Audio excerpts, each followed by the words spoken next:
నంద్యాల జిల్లా శ్రీశైలం క్షేత్రంలో మరోసారి డ్రోన్ కలకలం రేపింది. డ్రోన్ ఎగరవేస్తుండగా దేవస్థానం సెక్యూరిటీ సిబ్బంది గమనించారు. డ్రోన్ ఎగరవేస్తున్న ఇద్దరు వ్యక్తులను పోలీసులు అదుపులోకి తీసుకున్నారు.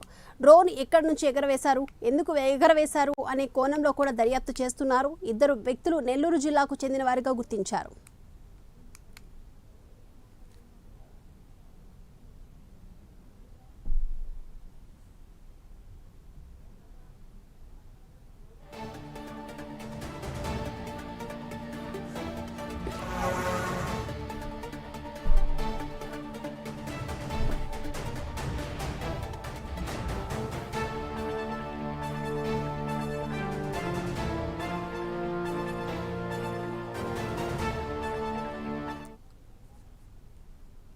టెంపుల్ పైన శివాజీ స్ఫూర్తి కేంద్రం నుంచి ఒక డ్రోన్ ఎగురుతూ కనిపించింది. ఇమ్మీడియట్గా మా సిబ్బంది అయిన రఘునాథుడు, బాలకృష్ణ సెక్యూరిటీ సిబ్బంది పోయి వెంటనే ఆ డ్రోన్ ఎక్కడి నుండి వచ్చిందో ఫాలో చేస్తే ఆ డ్రోన్ శివాజీ స్ఫూర్తి కేంద్రం దగ్గర దిగడం జరిగింది.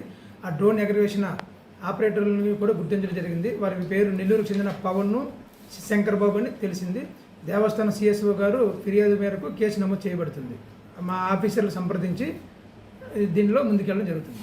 శ్రీశైలం టెంపుల్ పైన శివాజీ స్ఫూర్తి కేంద్రం నుంచి ఒక డ్రోన్ ఎగురుతూ కనిపించింది. ఇమ్మీడియట్గా మా సిబ్బంది అయిన రఘునాథుడు, బాలకృష్ణ సెక్యూరిటీ సిబ్బంది పోయి వెంటనే ఆ డ్రోన్ ఎక్కడి నుండి వచ్చిందో ఫాలో చేస్తే ఆ డ్రోన్ శివాజీ స్ఫూర్తి కేంద్రం దగ్గర దిగడం జరిగింది.